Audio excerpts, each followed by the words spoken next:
everybody. Happy Thursday. We're having a special stream today, and we're going to have a stream tomorrow as well. I don't believe there will be a weekend stream because I have some more crazy personal stuff I have to take care of. I'm having a difficult time still with my schedule. Also, I've been working all day on Umbrella Academy Season 2 coverage for tomorrow, both a spoiler review and a Season 3 video about theories for what might be coming up. So that's what I've been working on, and then also something else that you'll know about mid-August. So lots of stuff going. It's very slow right now. Hollywood, next week should be what's going on next week. American Pickle, my American Pickle review will come out on Monday. Tuesday, Disney will give its finance report. Thank goodness, we need some news. Let's see. Also, Doom Patrol ends at the end of the week, so I'll be doing a spoiler review for that. But it's still pretty slow. Pretty slow. Derek, Umbrella Academy drops at midnight Pacific Coast time. So that's 3 a.m. here on the East Coast. That's the way they do it. So that's what time it drops. And by the way, tomorrow I'm also going to review Beyonce's Black is King. So I have to get up early and watch that, and so I can review it because, again, as I said, they didn't give any advanced links for review. Juan, congratulations! You finished school and you're now a medical assistant. That's fantastic. Congratulations. So we have some Platinum Diva. It is hot here today as well. That's why the air conditioning's on. Usually I turn it off to film, but I was getting real hot, and I just, I can't take it anymore. I'm melting a little bit. The Boys embargo, Mika. The Boys embargo the review embargo is August 24th for episodes 1 through 3. I don't know if they're going to give us the rest of the episodes in advance. Hey, Juan Cisneros, thanks for joining. Anyone who joins during the live stream, they get a shout out from me. If you can't become a member, I totally understand. It's not for everybody. I know people have different economic situations, but I've made these streams and by the way, with a very generous agreement from the people who are members, the streams are public and will stay public even after the pandemic. But the compromise is that only members may comment. So if you'd like to join in the conversation, and I get to know members pretty well because we talk all the time, that's one of the pluses of being a member. Live streams are 3 to 4 times a week. They're supposed to be 4. I'm working on it. And then we also have some watch-along parties come along. Hey, Bubba Montero, thanks for joining. We have some watch-along parties coming along, one of which will definitely be for Bill and Ted 2 right before that movie comes out. World of Devon, any trailers tonight? No, because I don't believe so. As I tweeted earlier today, it turns out that the debut games for the NBA will be on TNT. And I don't think that Disney will waste a trailer for any of their content, be it Marvel or Star Wars or something else, on a game that's not on ESPN or ABC. So there will be some games over the next few days. And remember, I said there will be trailers for the NBA throughout the period. So that runs like through mid-August. So we have some time. We've got some time. Oh, look at Bubba saying hi to everybody. All right, so before we get to the 3 stories of the day, and then, of course, at the end of the stream, there's 10 minutes of asking me anything you'd like. But I like to always start out and give people time to join in. I like to give some shout-outs to members. So tell me where you are, what you're doing, if you're having a snack, if you're doing something in particular, what it's like where you are. And I do little shout-outs and readouts. So NN says they're in Delhi, where it's a surprisingly decent summer of just 86 degrees. I would kill for 86 degrees right now. Alexander Valentine says that he's at work stressing out. Steeren Douglas was just reading Dune in London. That's excellent. Getting ready for the new trailer, which is supposed to hit. Well, it's going to be in front of the Inception anniversary re-release in theaters, but we'll see when it comes online. By the way, I was like, should I go to an IMAX theater and just look at these trailers? Because there's like no content. I was like, maybe I should put a mask on and all my paraphernalia and go over there. And then I was like, I don't even think the New York theaters will be open for me to do that if I wanted to. Dallas is eating homemade hummus. Is that what it is? Like it's ice cream? Oh, well, if it's chilled, it's healthy ice cream. B. Garcia is watching their cat sleep in Chicago. Oh, I love that. Cats are adorable. Joseph's actually excited for baseball itself. He's cheering on the Lakers. Let's see here. Gabriel is eating brownies in Houston. Oh, delicious. I'm ordering food to make myself cookies. I'm trying to cut down on bad food, but I've decided that a week from this Saturday, I shall make myself chocolate chip cookies again as a treat. Let's see here. That scatterbrain is finally binging The Americans. Great call. By the way, watch Perry Mason. It's only medium, but it's getting better. Dancing Dog 60 is rooting for the Celtics. Silas Shaw just finished a workout. Good for you. DJ Twilight Zone is also in favor of the Lakers and says it's already over. Christiana Blue says, hey Grace, first week back at work and I've been in meetings all day. It's interesting to be socially distanced and wearing masks all day. Well, Christiana, I'm glad everyone in your office is taking it so seriously wherever you're working, and so you can be in a safe work environment. I'm very happy for you. That's great. Stay safe. And then I appreciate your efforts to convert Celsius to Fahrenheit, because I have no idea what you were talking about otherwise. Platinum Diva is also a Lakers fan. Manny is getting through Succession. Excellent choice. Oh, Tabitha, I'm sorry to hear about your allergies today in South Carolina.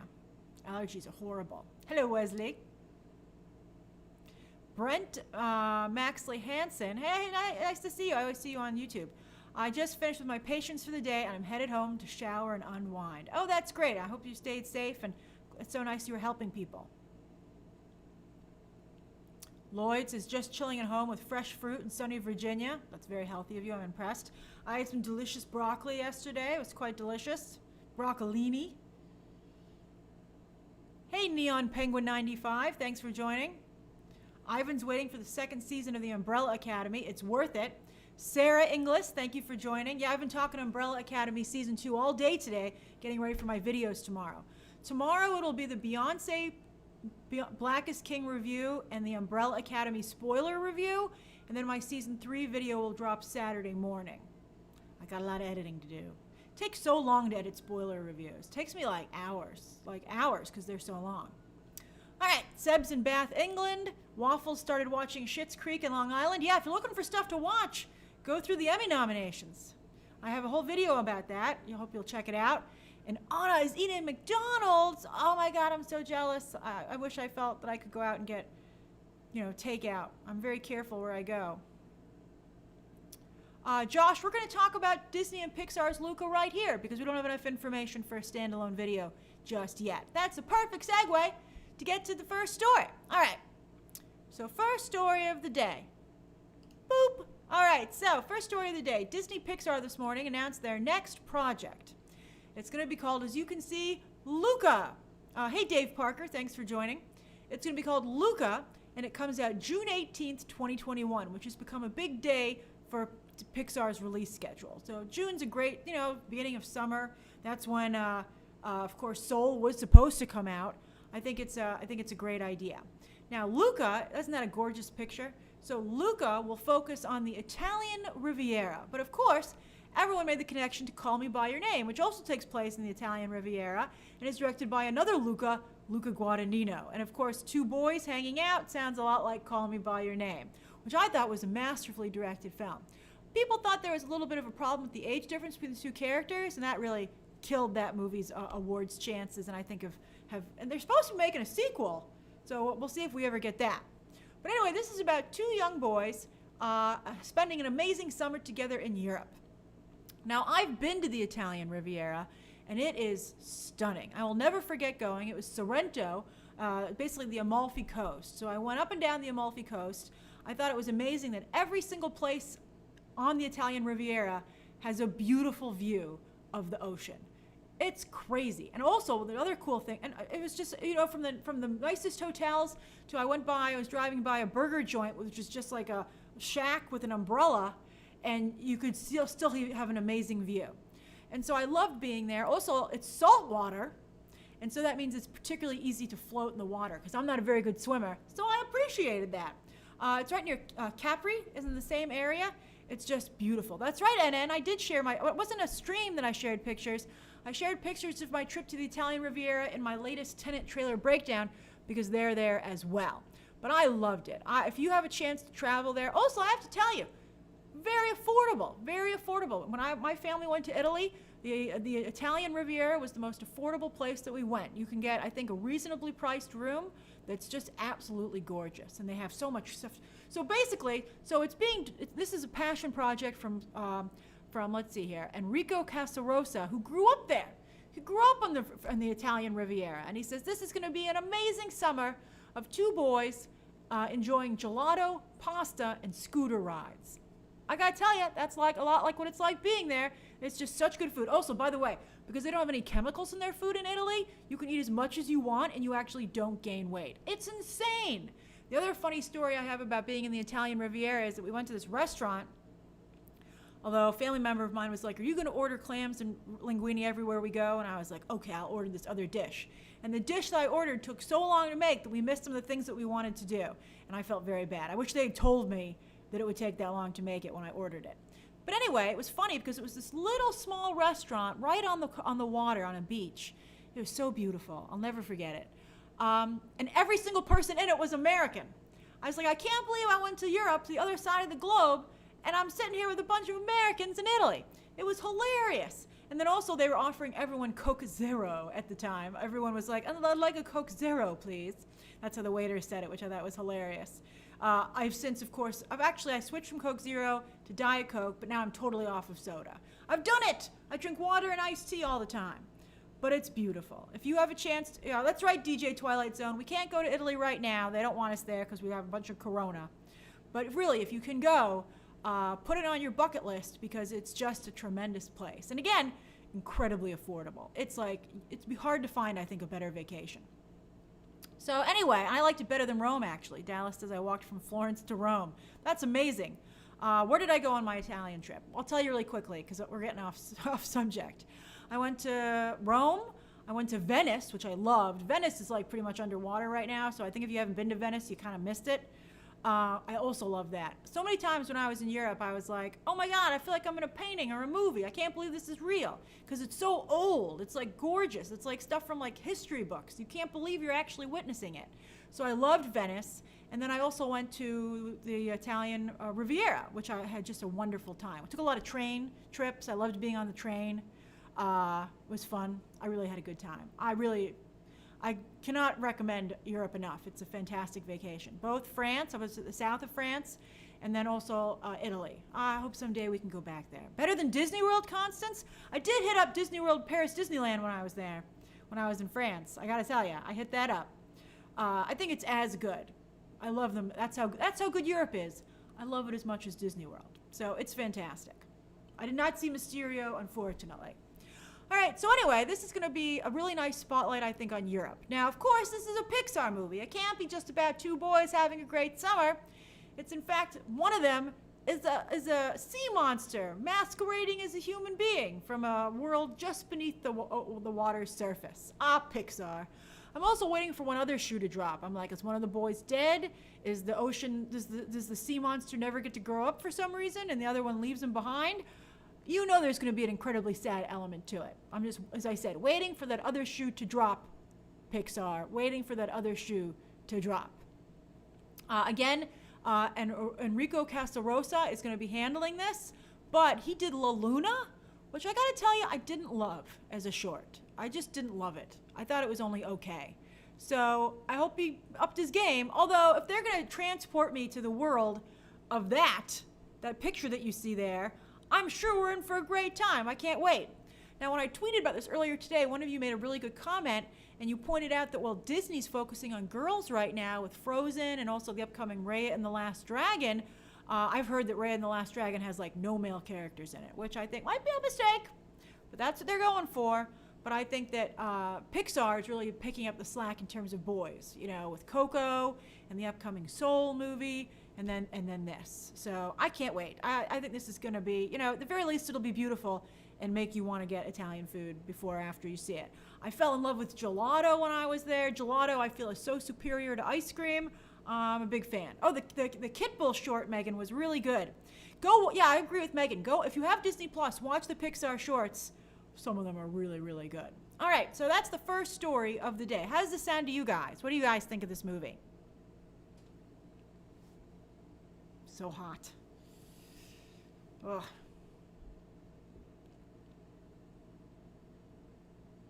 All of you are agreeing with me with the gelato is superior. Oh, Spencer, you work at a cafe and serve gelato? That's fantastic. I like all the gelato flavors. I like the one, what's it called? Like it starts with the S. It's chocolate chip. It's so good. Yeah, I think everybody's like, are we gonna go spend time in the Italian Riviera? How? Of course we're gonna go. Yeah, I agree, Pastor Madeline. I don't know why they gotta make us cry every single time. Boy, I cried so hard during Onward. Stop doing it to me, Pixar. That was earned. Oh, stracciatella. Thank you. You're right, Nathan. Stracciatella. I like to get stracciatella and then like a chocolate kind of flavor, like maybe a hazelnut, chocolate hazelnut. That's what I like to get. That's my two favorites. Or maybe I'll mix in like a raspberry sorbet or something. Oh, I love gelato. Oh, see, I just like being there. All right, so that's the Onward. A Smalls. Onward is so good. If you haven't watched Onward, you got to watch it. It's amazing. Yusuf, this is a full movie. But they develop a lot of their talent from their shorts program, and that's where this guy came from. All right, so that's the first story of the day. Wesley says, is Disney going to ruin Italy for Italians like that town in Norway? I don't know. I love the Norway Pavilion. I loves it.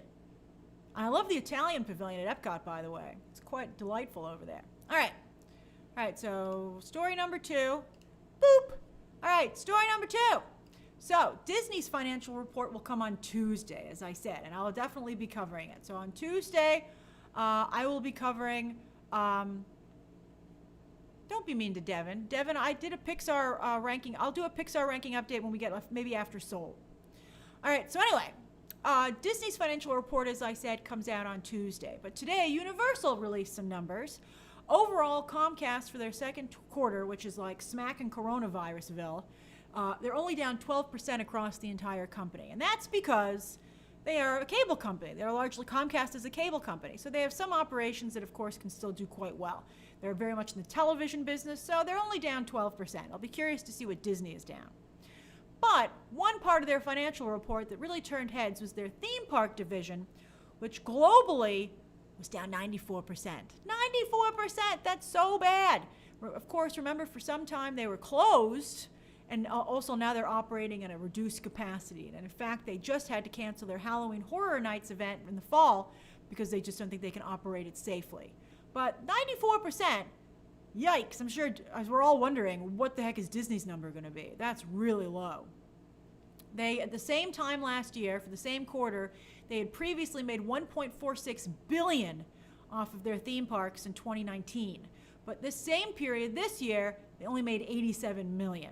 So that they didn't even reach $100 million, and 10 times that is $1 billion, and so that's what they usually make. So that's shockingly bad. Although $87 million to come out of what they have right now, operating at reduced capacity, I agree. I'd rather have $87 million than zero. So I think that's why the parks are operating. They did, though, say, I think one of you beat me to it, but they did also say in the report that unfortunately Epic Universe is on hold. That's their expansion. They were going to build another theme park, which was supposed to really get them to the size of Disney World. And unfortunately, things are going really so difficult for them right now, not only in terms of attendance, not like how many people want to go, but how many people even could go. But then also, construction is difficult. So Epic Universe is not going to come anytime soon, which is too bad. But anyway, we'll see what happens on Tuesday with Disney, but this gives you some idea of what we're dealing with. And don't forget, Pastor Madeline, this is revenue, not gross. So I think that doesn't include their operating expenses. And they did not reveal what those were, interestingly enough. Good call, Pastor Madeline, as Youngie agrees. But, Disney was closed for longer than Universal. Universal opened like a month earlier. So Disney's numbers are going to be bad. Whew, I hope they have some exciting news to distract us with. All right. Next up, I miss World of Devon. I miss Disneyland too. I miss Disney World every single day. Dork Night, that's a great name. Yes, Universal is open. Universal is open, not in California, but it's open in Florida. All right, let's see here. All right, so, boop, third story of the day. Video games are continuing to do quite well all of a sudden. Sonic, very successful video game movie. A lot of video games are really like getting a lot of attention in social media. It's become a really important group. So much so that Universal recently announced they're going to bring back G4 because they're like, hey, we used to be pretty strong in this space. Why not do it again? So Netflix is like really getting into video games in terms of animation. It was recently announced they'll be doing an anime series for Cyberpunk 2077, and now they're going to do one also for Splinter Cell. So it was greenlit today. Splinter Cell, and that's, Dallas Graham says, I'm not a gamer. You don't necessarily have to be a gamer, but I think you're going to become more aware of the brands. Like, I don't think I'm going to start playing Cyberpunk 2077 or Splinter Cell. Will I watch the anime? I very much probably will. So Splinter Cell has been greenlit for 2 seasons, 16 episodes, I believe total. So it's 8 episodes a season. That's a little small. That's a little short for animation, quite frankly. For instance, Harley Quinn was 2 seasons, a total of 26 episodes, 13 apiece. So we'll see what happens. But anyway, the talent behind this is Derek Kolstad. He's an up-and-coming writer in Hollywood. So far, he's worked on the John Wick movies, Die Hard on Quibi, which everyone agrees is the only Quibi show that looks like maybe it's pretty darn good. And then also he worked on Falcon and the Winter Soldier, which for some reason in my notes says Bacon and the Winter Soldier. You gotta love autocorrect. So stupid. So anyway, that sounds like a pretty good match in terms of talent. There, of course, was at some point supposed to be a Tom Hardy movie, but that never came to fruition. Of course, if this does well, maybe we will get a live-action movie, and Netflix would, I think, have the lead on that because they're already working here. They're already in the space, and they have a relationship with the video game company. It's Ubisoft, right? I always mispronounce it. By the way, they recently were raked through the coals for a horrible Me Too situation at their company. They're out of France. Then also, I think that Netflix might have, interestingly on a side note, you might be like, they'd never do a Splinter Cell movie at Netflix because it could never go to theaters. But it could go to theaters because I think with the shortened theatrical window that Universal and AMC just agreed to, well, that's in the vein of what Netflix has been willing to do. So they might have a situation going forward where Netflix movies could, in fact, play in theaters, interestingly enough. I love that there's a bacon emoji. That's fantastic. Hold on, let me write that down there.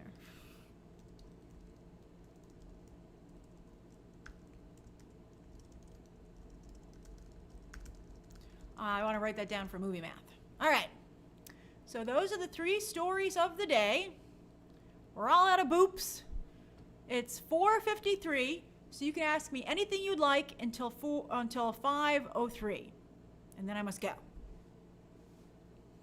I try not to eat bacon either, check Film Fantastic, because pigs are so smart, but it's very delicious. I try to eat turkey bacon when I'm at home or with my family, but sometimes I eat bacon out in public, I'm sorry to say.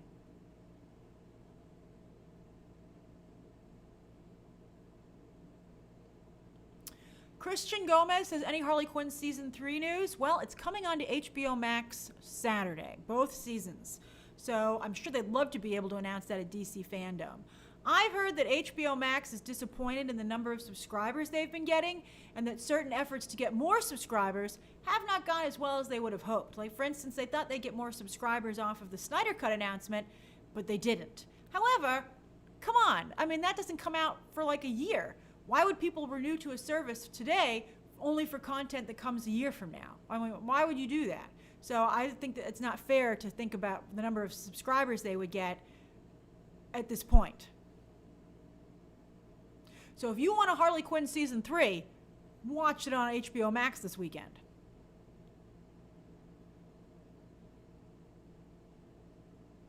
Alexander Valentine says we should all stop eating bacon.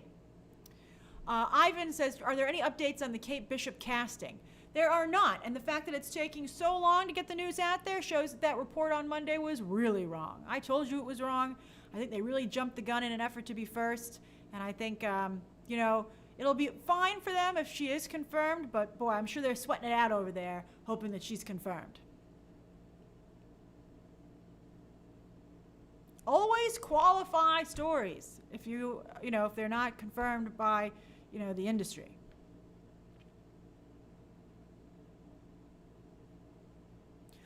Devin, I'm not sure what's going to happen to the Regal Unlimited Club. I would imagine it would be just fine.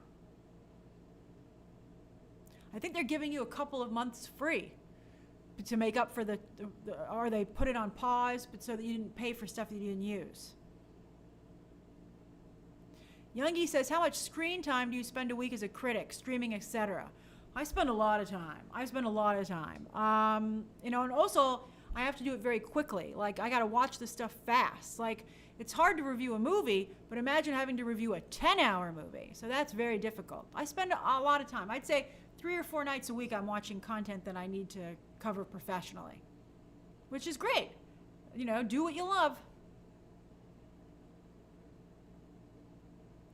Ryan asks, what's happening with the SpongeBob movie? That's coming out next year, but it'll be coming out on CBS All Access. It will not be going to theaters. DJ Twilight Zone says, do you think The Rock will have an Egyptian accent in the Black Adam movie?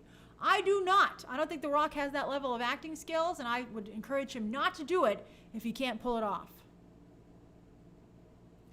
Jeff says, will Disney survive past coronavirus? I believe so. The longer it goes on for, the more concessions they'll have to make. I mean, they really lucked out with this NBA deal, but I think that the longer it takes, the more movies they're going to have to send to streaming, because they just need some money.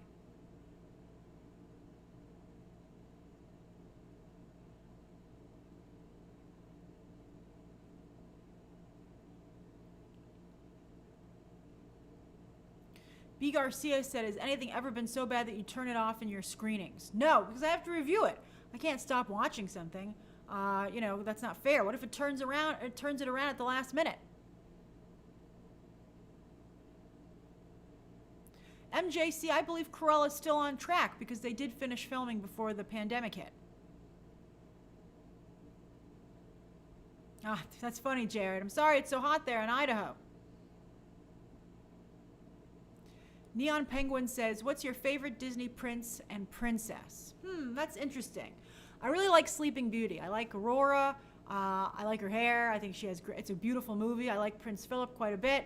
I like all the Disney princesses. I think it's easier to say who I don't care for.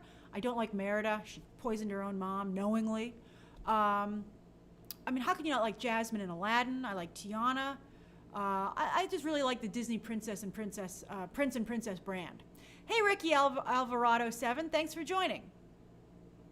Alberto says, I tried Palm Springs and I turned it off after 15 minutes. I watched Palm Springs for work. I didn't review it because there were not enough people paying attention to it, but I hated it and I watched it all the way through. I thought it was really a waste of time. But a number of people really enjoyed it, so, good for them.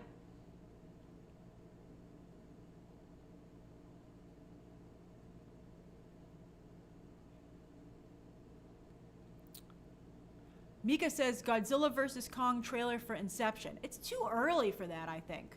I mean, that movie's like a year away. I don't think they'll start advertising that until the holiday season, quite frankly. Sarah Inglis says, I need a new binge. Anything happy that you would recommend? Oh, happy? TV's really dark these days. That's tough. What have I watched recently that I've really enjoyed? If you want to binge, I have to tell you, it's very, very cathartic to watch an old sitcom. I'm working my way through Seinfeld right now, and it really does wonders for my zen-ness. So that's really good. Oh, Babysitter's Club. I really liked Babysitter's Club on Netflix. You can't get happier than that. Also, a lot of people are recommending Schitt's Creek. I think that's a fantastic recommendation as well. I hope that's helpful.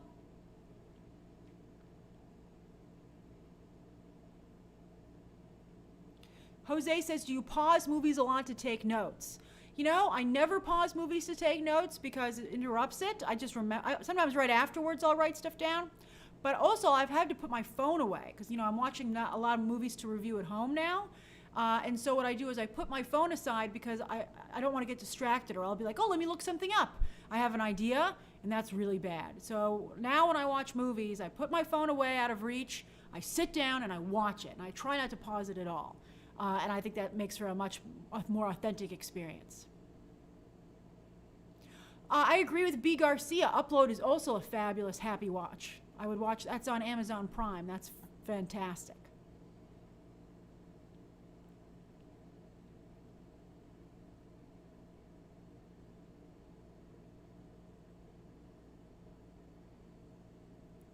Armando says, do you ever get really bored and fall asleep watching a movie? That only happened once. It was The Rover. with Guy Pearce and Robert Pattinson. I could not stay awake during that movie. I was like, this is so bad. And I brought a friend with me, and he fell asleep too. And he fell asleep first, and I was like, don't you fall asleep during the screening. You're going to embarrass me, because it was a physical screening. And I was like, don't you dare. And then I couldn't help it anymore either, and I also fell asleep. It was bad.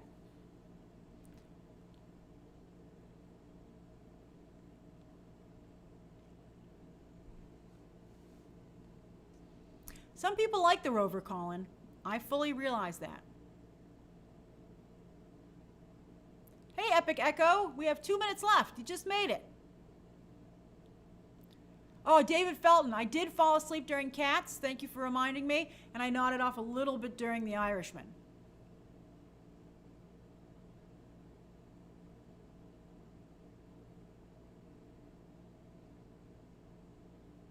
Chico, I did not see that article from Variety. I will check it out right after this stream. Moviegoer 727 says, Grace, do you think that Kevin Feige will ever do anything with the Daredevil property?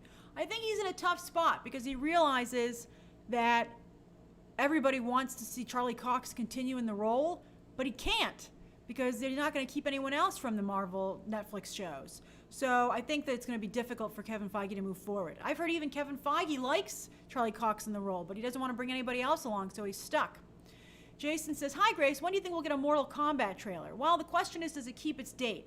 If it does keep its date, which is January, you'll probably get one maybe in the fall, because it's not DC related, so it can't be a DC fandom. So maybe you'll get one in front of Wonder Woman in October 2nd.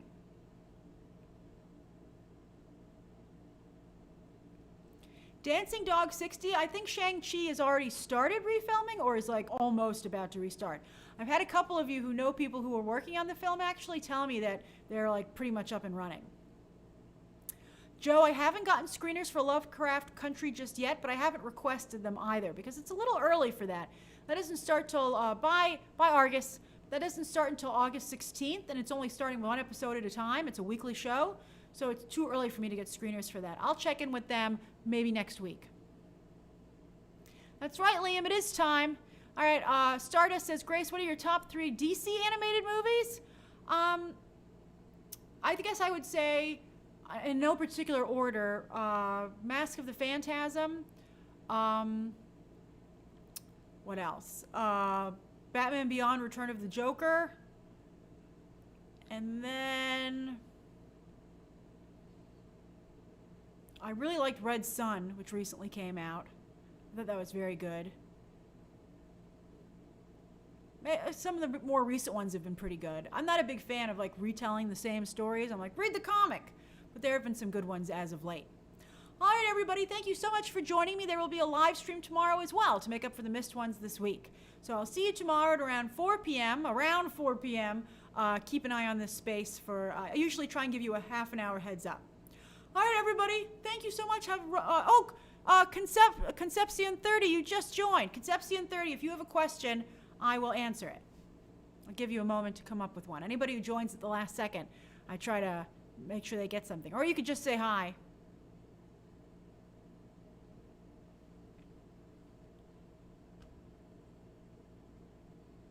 Just give you a moment. I know it's a lot of pressure. If you just want to say hi, that's fine. Oh, hi. Oh, that's great. Thank you for joining. And I'll look for you tomorrow, okay? So everybody, have a great day, and I'll see you soon. All right, bye. Bye, everyone.